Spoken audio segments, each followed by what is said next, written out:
Welcome, audience, to our third episode, second season of Profound Conversation.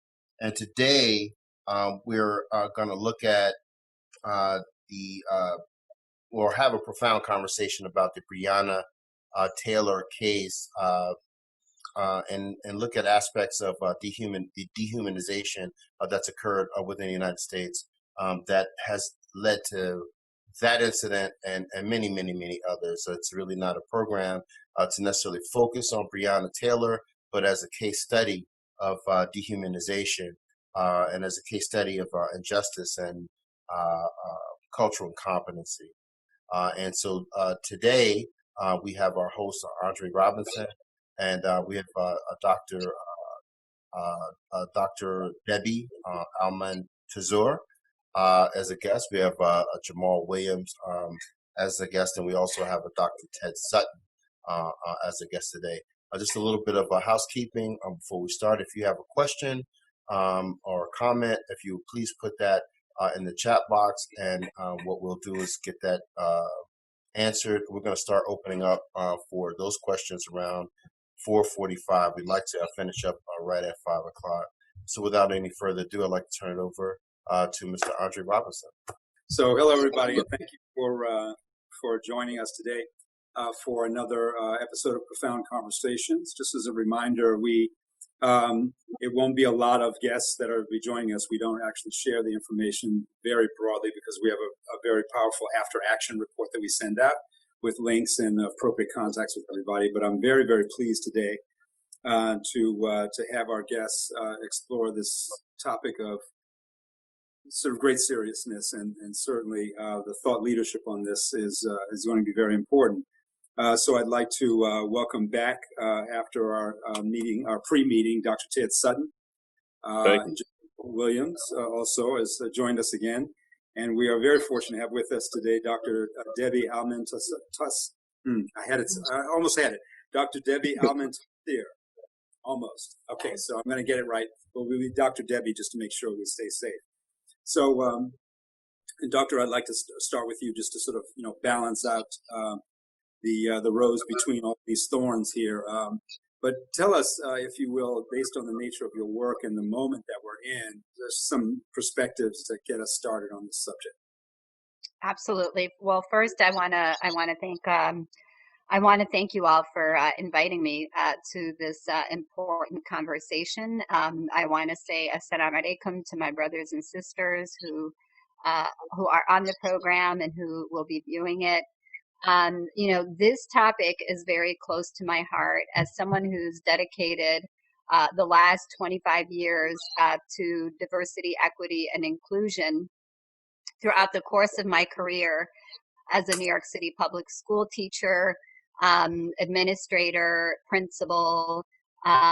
This has been a topic that has been close to my heart, especially because of the demographics of New York City, where I've had the extraordinary opportunity to work with communities of color and to serve in a deep, profound way and build those kinds of relationships that really have, help young people that I have had the opportunity to work with flourish and shine. And the reason that I believe I was instrumental in their life and in their success was I was able to meet them where they are, and to work with them and to, empower them to see the richness in who they are, their culture, their history, and to really love themselves and feel a sense of pride of where they came from and what they have to contribute. And I think that this really, for me, is a driving force with any community that I work with, is that first we have to start with self-worth. And we live in a society, that does not, appreciate, self-worth, especially self-worth of communities of color. Systemic racism has been a part of this nation from its inception. It continues to be. And there is so much that we have to challenge, to break down those barriers and those walls to be able to, have people see themselves as complete human beings. And so, for me to come on this program and to have a discussion with you all is something that I cherish and I welcome. And I hope that whatever I'm able to share will be an important contribution to those listening. And I hope that what I hear from all of you in this discussion will also be something that will benefit me and help me learn and understand and become better as an ally in this important work. I by no means, take on any leadership helm when it comes to working with communities. I simply do one thing, and that is listen and help center the directly impacted community, centering them and telling them, what can I do? How can I help? Lead me, to help. And so I think that that's something that has really helped me throughout the course of my career. And then also the important, relationships that I've established in New York City and the interfaith community and the social justice community. And, those relationships, when something comes down or happens, you're able to rely on those relationships to bring healing and reconciliation in communities where, awful things such as what happened to Breonna Taylor happened. So it's a blessing. It's a blessing to be able to do intercultural and cross-cultural and intersectional work. Thank you, Dr. Debbie. And I want to follow up that with a question actually to Dr. Ted, because there's some themes in what you just discussed and some of the things that Dr. Ted Sutton brought up the other day. That is the sense of being there with the people.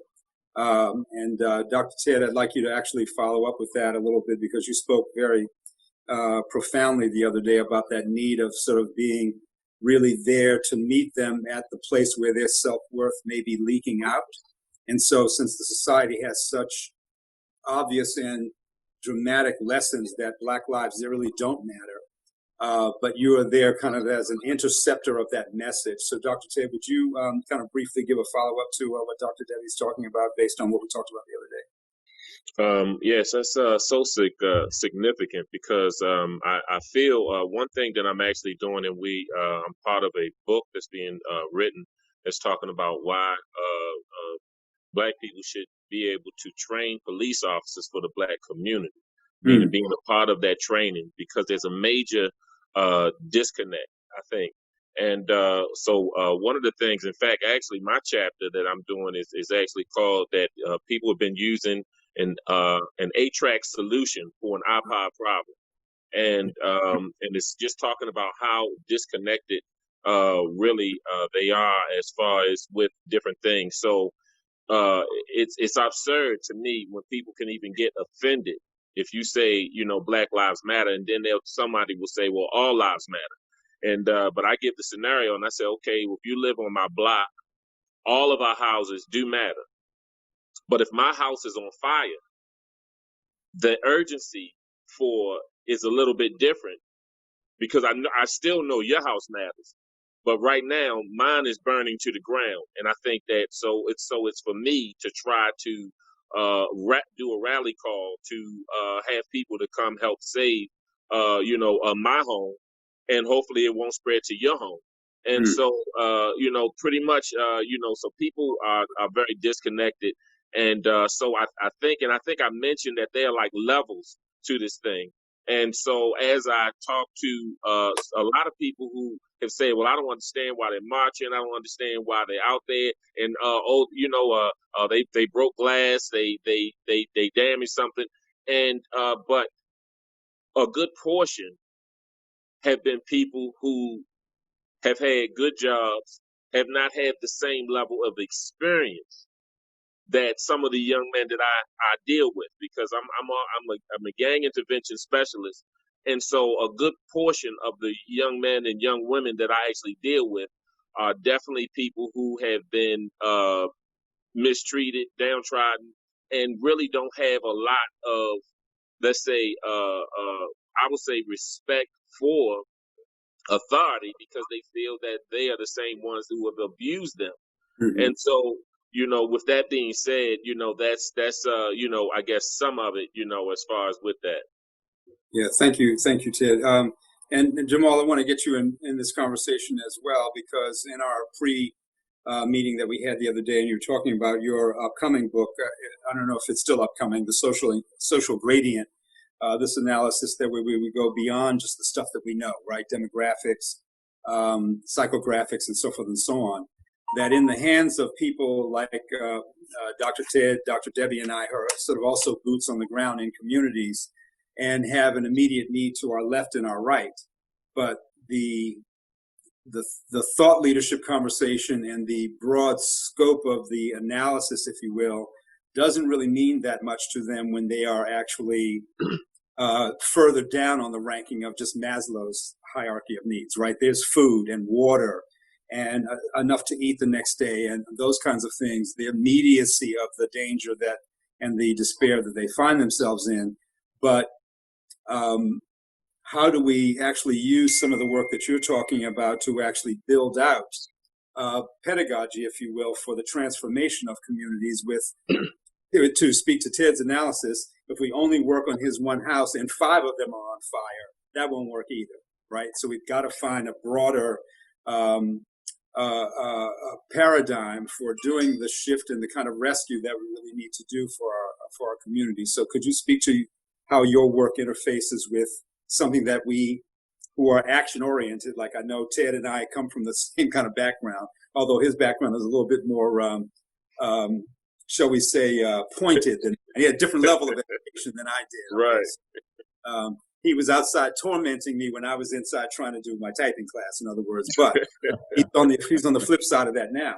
So how do we actually pull in some of this knowledge platforms and the pedagogy to actually deliver to a broader scope of our community? Well, yeah, I just touched base on it. Thank you, Andre. Can you guys hear me well? Yeah, if you lean in. Yeah. Just okay, wonderful. So it's our work. I mean, interestingly enough, we're sort of a distinct, a unique real estate development firm that focuses on real estate, place-based communities, and design. But we have another side of the practice that focuses on behavior or culture. Sort of our concentric circles of business, technology, and culture, right? What drives economies, technologies, how do we produce the things, the speed at which we work, and then culture for us is behavior. And so we're very much focused on understanding the behavior of those communities that we are interested in developing and improving. And so, yes, part of the pedagogy, the thesis that we developed is called a social gradient analysis. And the book is a social gradient analysis beyond demographics and psychographics.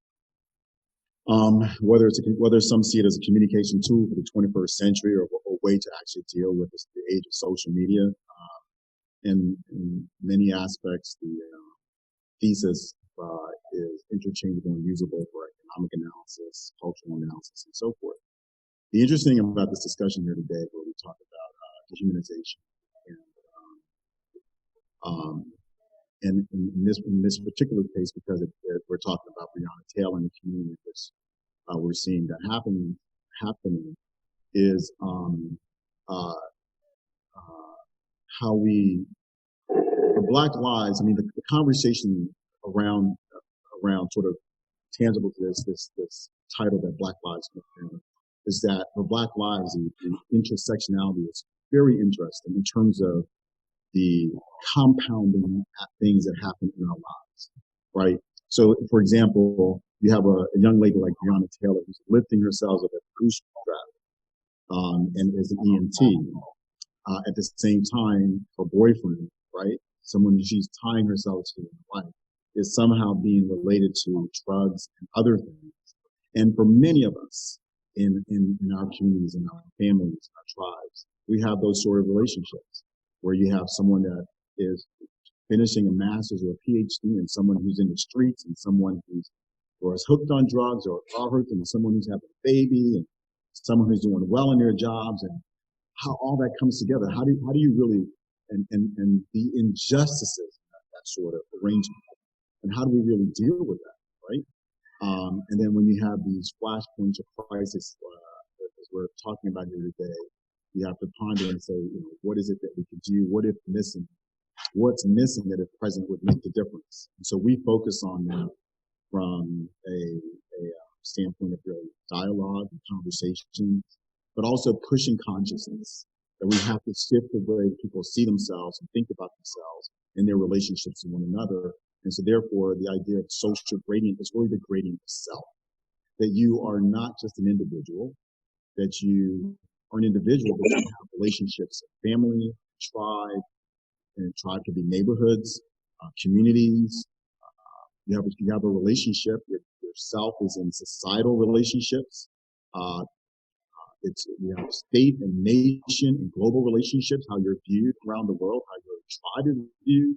So there are these relationships that sometimes, when looked at too broadly, can be very confusing.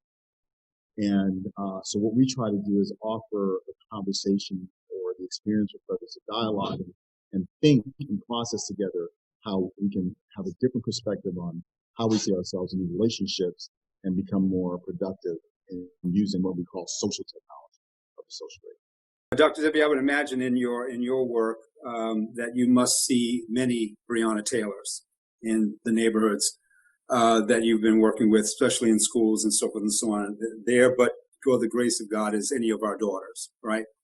Absolutely. Yeah. But how do we have those conversations impact on them to the extent that their resilience is baked in to get them through very treacherous waters to navigate themselves to kind of a self-empowerment? So tell me a little bit more about that particular instance with sorry, see where I am in the Urban Corps. It's real. Constant refrain now, of course, helicopters overhead 24 hours a day, which I did not know because I wasn't working from home all day. I was coming home at night. But now we're actually in the soup with everyone, and sometimes our best and brightest are also entrapped, right? It's our honors student that's in trouble in some of these environments. So how do we have the kind of conversation with them that lasts, that it builds enough resilience in them that they can sort of navigate that gauntlet, if you will? Sure. I'd like to share with you an opportunity that I had at a very unique school here in New York City. It's called Benjamin Banneker Academy. It is in Clinton Hill. And the school was created to basically enrich the lives of African American youth through the culture, the history, the heritage of the very people, in the Black community. And so in my 6 years working there, I felt a sense of connection and I felt at home.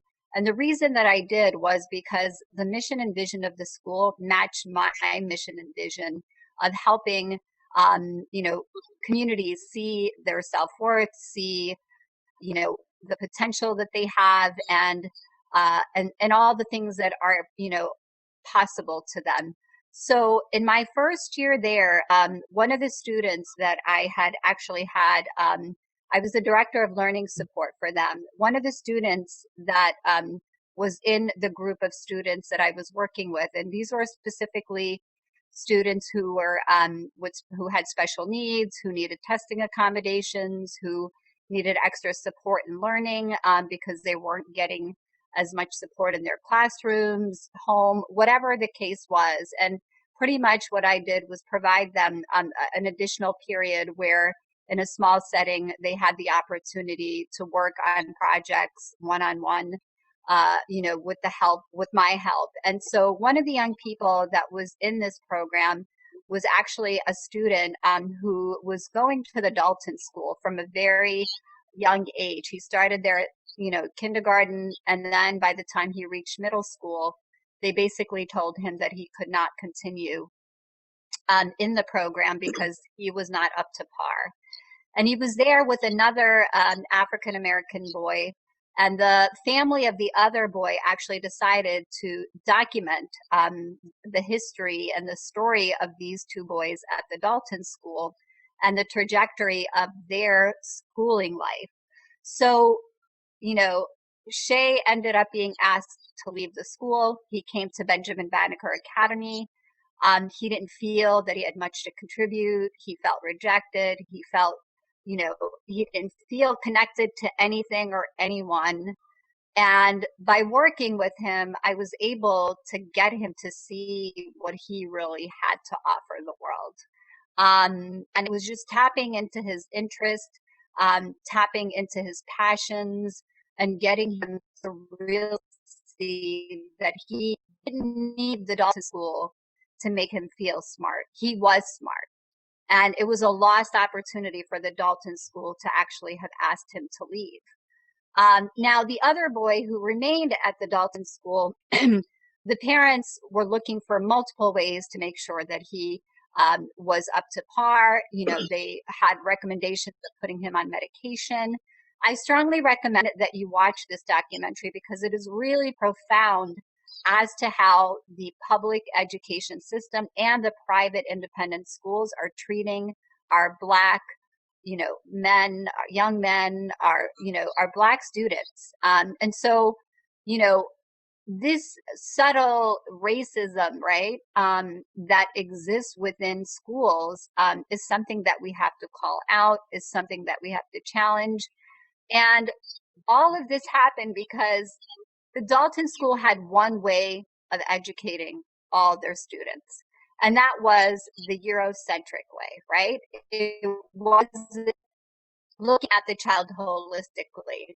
And so what we need right now is holistic education that actually allows us to bring in the meaningful and relevant things in the lives of our young people to be able to learn and flourish. We cannot, you know, take a curriculum, you know, and impose it when there is no prior knowledge, when there is no connection to it. And so, you know, this has been the biggest challenge that I've seen in this, you know, education system. And what we've done here in New York City is we've challenged it through basically the city council and saying to them, look, we need diversity education. We need to make sure that our schools, which right here in New York, our schools have become segregated, right?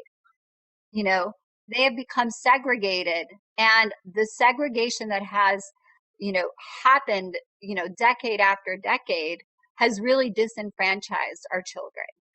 And so those schools that have large populations of Black and Brown communities are not getting their due right, and the adequate education. And so we, you know, proposed this. We were able to get passed. We created a diversity advisory group, which I was then invited to sit on.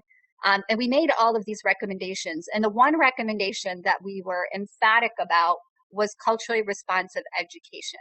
We basically said to the school system, enough is enough. You cannot bring, you know, curriculum created in mid-America and expect a child, a Black and Brown child in New York City, to be able to read this passage and understand that cultural context, that, you know, perspective. It needs to be perspectives that they are aware of, that is a part of their cultural context to be able to flourish and to succeed. And so right now there's a big push with culturally responsive education that we have actually hammered away. And in addition to that, we also mandated implicit bias training, because a lot of what we see happening is actually being perpetuated by educators. And I'm not just talking about white educators, but I'm also talking about, you know, other communities. There are, you know, the New York City school system has, you know, people from all parts of the world that are teaching who have no sense of understanding of what it means to be Black in America. And so this implicit bias training has been really, really profound to use and to provide within the school systems to really help people, you know, check their implicit biases at the door. So I'll stop there because I could go on and on, Brennan. Very good, because you're helping me throw things to the panel. Dr. Ted, I would like you to speak to that sort of general sense of anti-Black sentiment that's woven into the system, but also the value of allies, right? Because your journey has taken you through both, right? We've always had abolitionists on the other side. Now we have liberators and justice involved. Justice advocates in many cultures, right? Right. But how do we address that anti-Black sentiment that's woven into the DNA? It's in the groundwater, right? And yes. I'm going to ask you to speak to that as well. But could you speak to that a bit? Well, I say that she really was hitting it, and actually, I did something. I just did something up at Lehman College in the Boogie Down Bronx, up there in New York, and working with some We're youth. Harlem, but I'm not gonna hold that against you, brother. Yeah. It's Well, I was also in Gowanus Projects in Brooklyn well, too, what I'm all right, saying? But, so that's just how it is. right. But just to, just address some of that, I looked at my own personal story, and I think I shared some before. And one is that, yes, I'm one of the younger people that they wrote the series, The Wire behind. So before I was Dr. Ted, I was known as Crazy Ted. But when the people from the Rolling Stone magazine had asked me, they said they wanted to know about when did I stop being Crazy Ted, and I said I never stopped. And I said that it was just that God changed my foundational belief system, so now I know what's worth dying for now. Mm-hmm. And I only share that to say is that when they asked what was the most significant place that I spoke to, and this is after going to the White House, Congress, Zimbabwe, England, all of these different places, the King Center. I said when I was able to speak at my high school, where my principal placed a bet that I would not make it to 21, and my counselor said I should not attempt to go to college because I did not enjoy writing, but I was taking pre-calculus. I mean, and they didn't know that my father, who was a pastor of two churches who organized for Dr. King, had a degree in biochemistry, a master's in social work, and a doctorate in theology. And my mother had a master's in education and actually became a principal and did 35 years in the system. And I was their middle child in this office being led in a direction that they said that I should not attempt. I will never forget that. And so when I ended up actually being the keynote speaker there, in fact, and my message to the students was, you're not trash, you're just tarnished. So it may just take one person to shine you up like the genie in the lamp to show what's really inside of you. And but when they sat Congressman Elijah Cummings next to me, and he looked at me and he looked at the program and he had to look at me again. He said, man, you have to tell me what you have been doing. And I said, yes, because the last time that we were in chairs sitting next to each other, this was not the case because he was actually my attorney for defending me for something that I had done in the past. And now to see me coming back to that same school with that principal, with that counselor, with people who had given up on me, had to sit there, and I came back with my bachelor's, my master's, and working on my doctorate and my book, Temporarily Insane, and working on my second book, From Pain to Power. And so when you look at that type of curriculum that she, I think, addressed, just like U.S. history is mandatory, but it starts Black history with slavery, and most people don't want to identify with being a slave because really, I never say we was slaves. What I say is we were POWs. We were behind enemy lines, held captive because we were free. And so, with that being said, we have to learn to be able to meet people where they are. But as far as it being a melting pot, the U.S. is supposed to be a melting pot, but it's not allowing us to melt and gel together. It's everything is saying that you have to learn everything on my side. You have to come to my side, and I'm not going to embrace what's important to you and significant to you. And so when you have people that don't know their history, their roots, and to be honest with you, that actually was forbidden. You were forbidden to learn and know your history, and they would kill you if they had to if you started to read and learn about your history.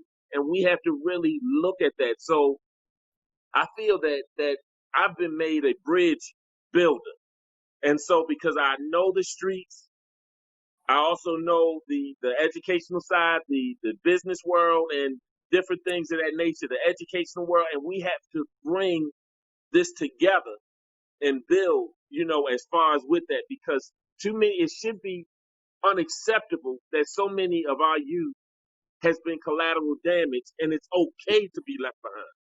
Mhm. You know, it should not be acceptable that they are left behind as Mhm. far as Jamal, we're not going to let Dr. Ted get away with all the bumper stickers this afternoon. Okay, so you're not crashed, you're just tarnished, because you know he will write the rest of them. So, but please do weigh in as I well. love it. The passion, all of it is there. His real life experiences. I And mean, so much of your work is really brings in the intersectionality in those bridge building or those scaffolds out of this work. yeah, Would let you me touch a little bit of on what? that. Sure. I mean, the interesting thing about what Dr. Montesadas mentioned and Dr. Sutton said is, I mean, we look at that work. I mean, he's talking about, for him, it was a life or death situation where at some point along the way, there was a change in perception of what he wanted to do and needed to do. And in a sense, it didn't come from outside. So Right. back to Dr. Montesadas. And just tying it back into our subject, it's the idea that each of us live as again, along the gradient, experiences in our families, our tribes, our culture. And it is somewhat dehumanizing, as it was done to the American Indians, and where someone is, civilizing you. You're seen as a savage. And so therefore you need outside education. All over the world this has happened with colonization. And so the idea that that someone comes and is not tailoring learning and understanding the world to a curriculum where towards a curriculum that you can really benefit and gain from and have a different perception of self, is you're stolen, and a prisoner of war as an example. So it's a dehumanizing in that sense. And the way we deal with it, that concept for us. So in our practice, we really take a closer look at language, or what we call the social architecture of language.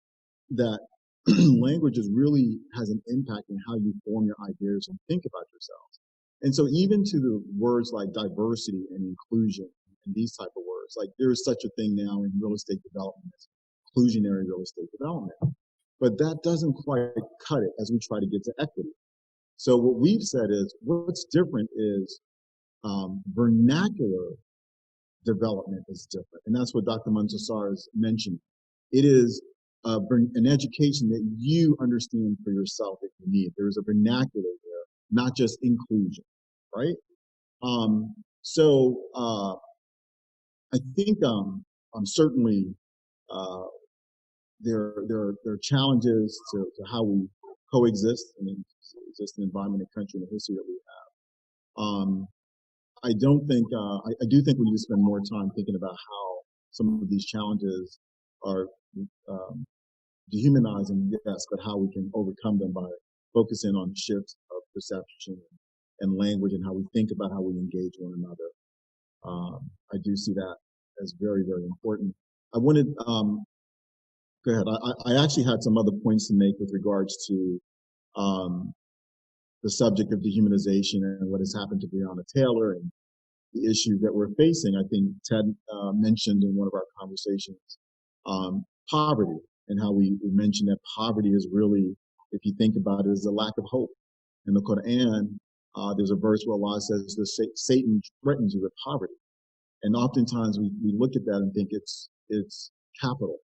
But what we're talking about here is removing hope, that the hope in that Allah is your helper, an ultimate helper. That is the idea. The other thing is, there's another verse in the Quran that says, again, tying it back to the dehumanization aspect of Breonna Taylor, is that oppression is that there is something worse than murder of Breonna Taylor. As Allah says, there is something worse than murder. What could be worse than murder? It is oppression in the forms of dehumanization, removing hope, and so forth. And I don't think that we really get that seriousness as a country necessarily. The seriousness of that what it means, given the systems that are operating, the institutions that are operating that we need to correct. These are very serious systems that really, again, dehumanizes us. Murder is worse than oppression, right? Killing I'm sorry, there's something worse than killing and murder. And so I say that to say this, that I struggle a bit with the outcome of the case, knowing the historical aspect of our communities, the things that Ted is talking about, just dealing with people that have less than others. The idea of that we have education that really doesn't serve some of the brightest minds that we have. I get into this conversation. Yes, like Breonna Taylor was lost, but if you really want to know the number one cause of death in the Black community, try abortion. 20 million Black babies aborted between 1970 and 2020, if not more. Like, how many Benjamin Bannekers did we lose there? MLK, but these are economic forces that are causing those sort of things, right? The social forces as well, from racism and just exclusion rather than inclusionary policies and so forth, or lack of equity. And so, it's not that revisiting the usual. What we look at is not visiting the things that happen with the usual arguments, but trying to push ourselves a little bit further to see what's there. What can we uncover in our consciousness or subconsciousness that really take this sort of liberated thinking beyond what others may be prescribing for us? So for me, it's like I was asked a question about Breonna Taylor, and I said, I had to think about it, and I said, well, maybe we're being asked but we didn't get justice in Breonna Taylor's case because maybe we're being asked for God to focus on the bigger justice, like voting Donald Trump out of office, right? So maybe that's why we're not being given a small victory. Like, a victory for Breonna Taylor may not have been a victory for Black America, but certainly we have a better chance of a victory for Black America of getting that guy into the office. I can say that because Joe Biden said it. That's the only way to say it. But nevertheless, and if you were asked your question, Breonna Taylor being a person of upward thinking, high thinking, obviously because she had improved her life from where she was, and that's talked about and that's represented a lot in her story. Would she have said in her bigger thinking, in her collective genius, something we talk about in our book, in her bigger thinking, if mastery is hitting a target that others can't see, and genius is hitting a target that others, or mastery is hitting a target that others can't hit, and genius is hitting a target that others can't see, then what is collective genius? And so if Breonna Taylor is an upward mobile, would she have said today, if you were to ask me, would I want the bigger victory be that I win, or that we have the bigger one of voting someone out of office and really looking at things seriously and looking at the structures of that institution of law enforcement that's so rigid that when we talk about defunding it, no one is saying defund it, but what we're talking about is you got to take some of the power out of it to loosen it up so that it can become flexible enough for change and transformation. Dr. Debbie, I want to, if this is a kind of a shift in conversation to a certain extent, because to a builder, to like a hammer, everything looks like a nail, right? It looks like an opportunity to do something. And so many of us are predisposed to take an action. Where is the therefore we shall moment in this? Certainly Breonna Taylor's name even being mentioned, pursuing justice for her that long is unusual in America, right? So when we saw the series Ahmaud Arbery of Breonna Taylor and then George Floyd, and then the countless others who remain nameless, all of a sudden we're seeing shots fired all over the place. If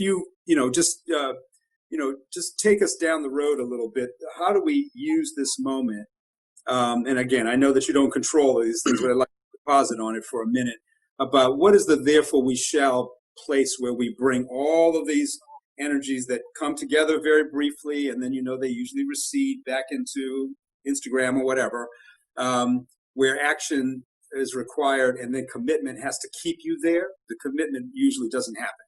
We have some action and it goes away.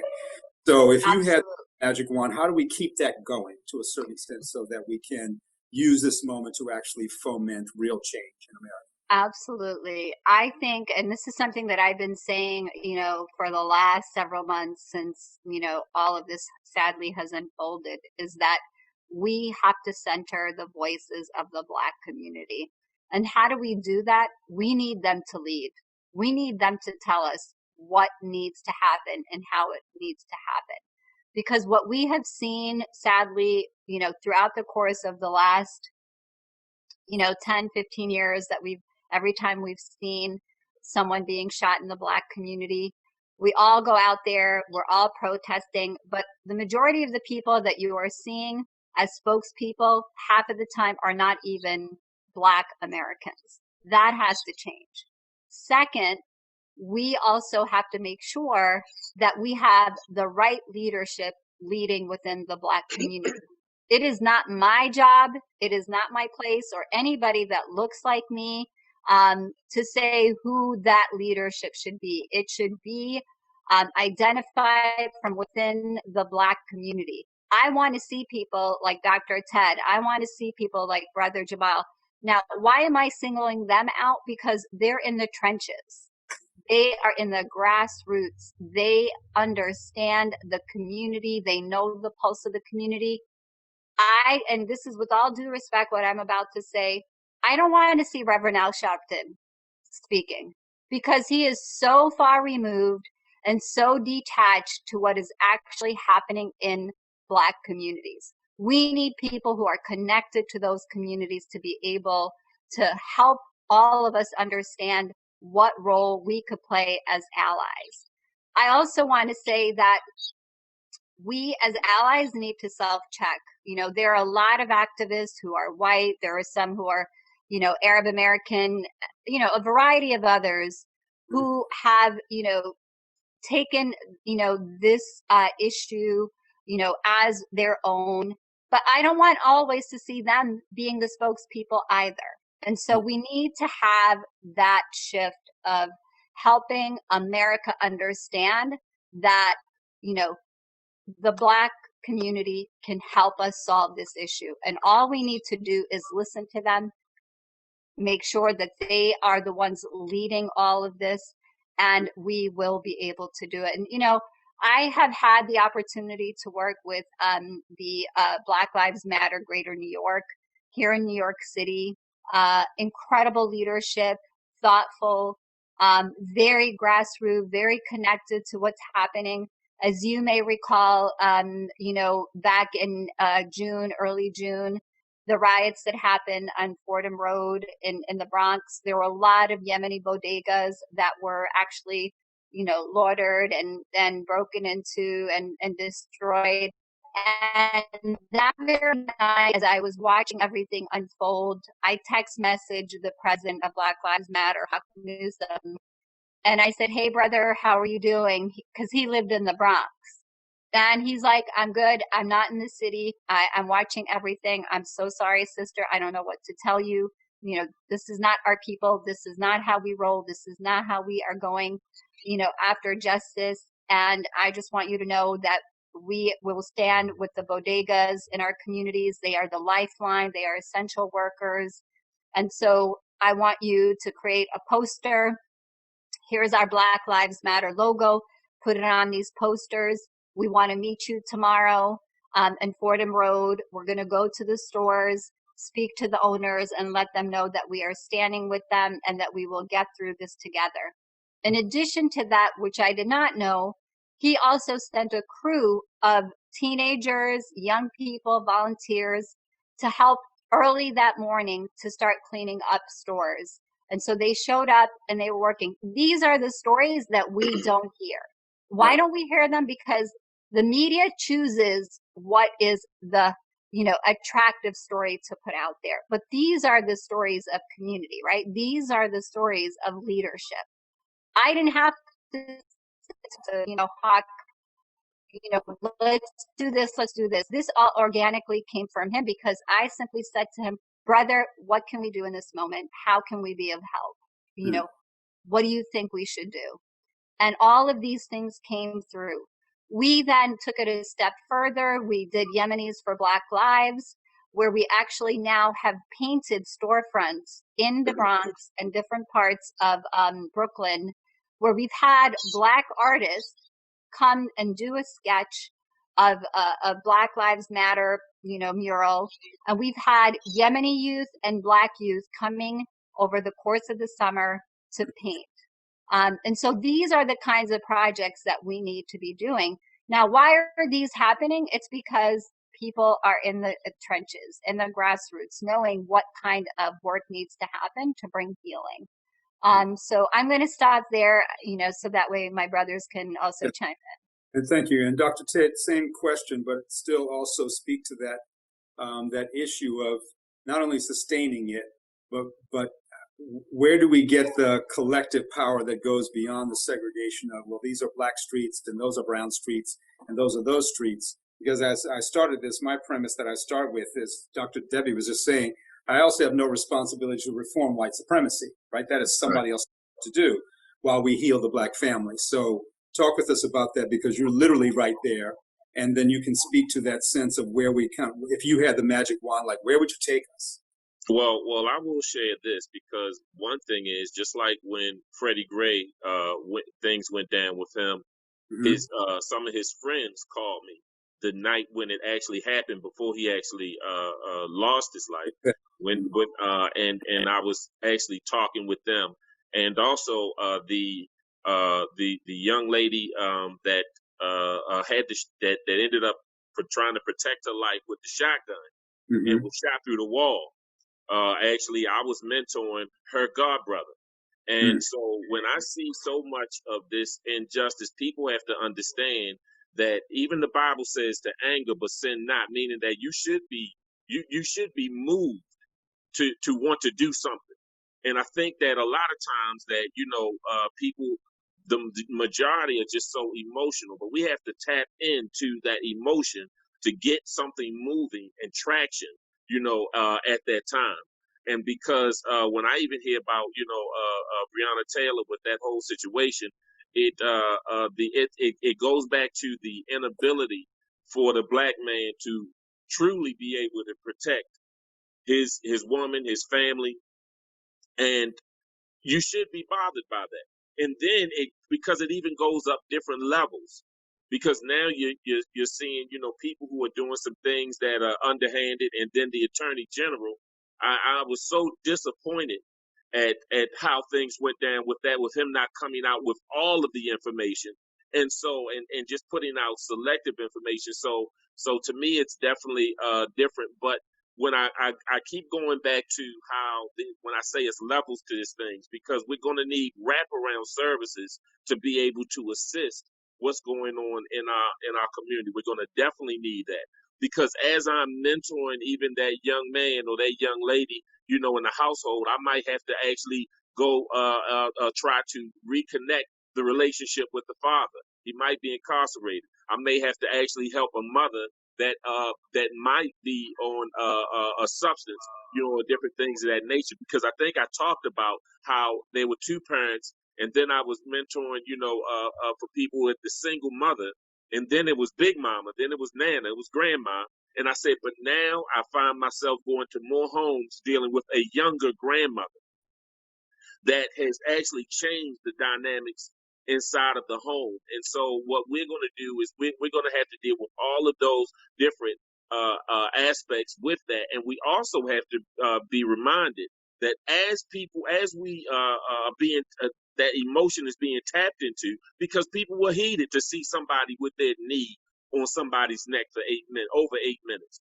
People are heated for a young lady to be killed while she's in her bed, and then turn around and what happens? The character assassination. They start talking about, how she wasn't this, or she was really standing up there, and she was had a drug dealer boyfriend or the ex-boy. I mean, that is all irrelevant. You should be able to be alive. If you go to sleep at night, you should be able to wake up in the morning. You know what I'm saying? Unless beyond having a heart attack or something else of that nature, natural causes, you should be able to wake up with an alarm clock and not to someone kicking your door down and actually shooting up the place. And so we're dealing with this systemic racism that's really happening out here. And so I even look at the scandal that they had about all of the celebrities and different things that were actually paying for their children to get into good colleges, and they actually worked with them. But then it was another sister who used the address of somebody that she knew to have her child to go to a better school, and they gave her 2 years. That's something wrong with that type of situation. So what we're going to have to do is, just like I said, we're going to have to build those bridges and bring some of the people, because, all right, just like this example right here, I don't want just the conscious people to be able to listen to this. You know what I'm saying? What we're doing right now, I don't want just the person that was wearing the dashiki and that goes to the spoken words and will snap their finger to listen to this. I want some people that are in the trap house. I want some of the brothers that, you know, just came home from prison. I need for everybody. And then I also need that person that doesn't even think this is significant to them, because they feel that, oh, I'm making good money on Wall Street. I'm doing excellent. I'm dealing with properties and everything. And we have to bring all of that together, because it's something that, you know, that I might not be able to share with my youth, and I need for you to be the one to share it with them. And then I need to go somewhere else. And then, so when it talks about it takes a village, it's not just talking about the family. It's talking about individuals from different classes coming together to try to share, you know, what's going on. Because I even had to share that when we had I would say the uprising. I don't even want to call it the rise, but the uprising here. To be honest with you, the uprising was being hijacked. They blamed everything on Black Lives Matter and everything on every brown face out there. But then when I was out there, I saw young Caucasians with the hoodies, with the backpacks, that were just going around spraying Black Lives Matter on everything and busting windows. And I had to actually check it. I got on the bullhorn and I said, check this out. And I was like, I don't want to see anybody out here destroying something, and you ain't from this community. If you ain't, you know, I said, because if you see somebody busting Mr. Tony's barbershop that cut your hair since you was 10 years old, you know he not from around here. I said, if you see somebody going in Miss Carla's restaurant and busting the window and destroying her restaurant, you know they ain't from around here. And I said, you better check them. And I said, nobody better not touch one of our schools. I said, don't touch none of our grocery stores. I said, nobody's personal homes. I mean, I really went specific. And then when we saw somebody that was actually doing with these big bricks that they ended up putting on corner. So they had a truck that dumped a bunch of bricks on a corner. I mean, that's absurd right there. It was no work being done there. And I told him, so I was like, man, get down from there. And I was like, somebody make sure that he don't do that. And I was like, we actually had to make somebody put down some stuff, took their spray can from them and everything. And so what I'm saying is that some of the movement has been hijacked by people that have a different agenda from what we're trying to do. And so, and actually some even racist groups and right-wing groups have infiltrated some of them so that they could try to hurt police or do something so that we could get the blame for it. So, but only people that are on the ground know this. Know those things. Right. Yes, and we have to share that, and we have to share that with the people that actually are in positions that can do things. Because part of the problem is we have too many people who are in high positions to be able to make a difference, but they're making decisions for people who they haven't talked to. So that's like having a doctor that is making his prognosis to a client that he's never seen. And we have to actually bring this together so that we can make a difference with that. Thank you. Thank you, Ted. Kareem, you had a question from the... Yeah, we have a question from the audience, and I want to make certain that we're watching the time as well. It's coming up on 5 o'clock. There were a couple questions. I'll close this out then, so he'll answer whatever. Sure. But so one of the questions was, so how does today inform our future as valued citizens going forward? I mean, can we ever how do we look forward, to a future, where we'll be valued in this country? And is that going to come from what we do internally, or is that going to come from an external, something happening externally? Boy, excellent question. It's going to be a challenge. Jamal, unmute your phone and let's see if we can. If you can wrap that up in 3 minutes, brother, you're the man of the hour.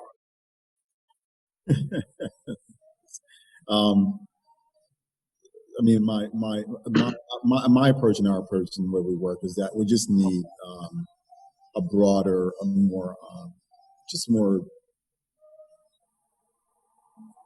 We need to be very courageous about rethinking,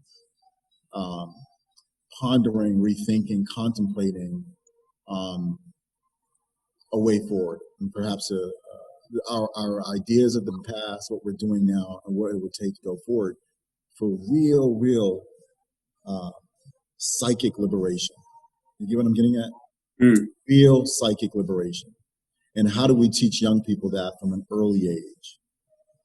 And I think that is so important because it's not that we just have the challenge of ourselves as a people in our current conditions here in the United States. To some extent, people of color all over the world. It is that we have other things that are coming at us, like social technology, that are, as you know,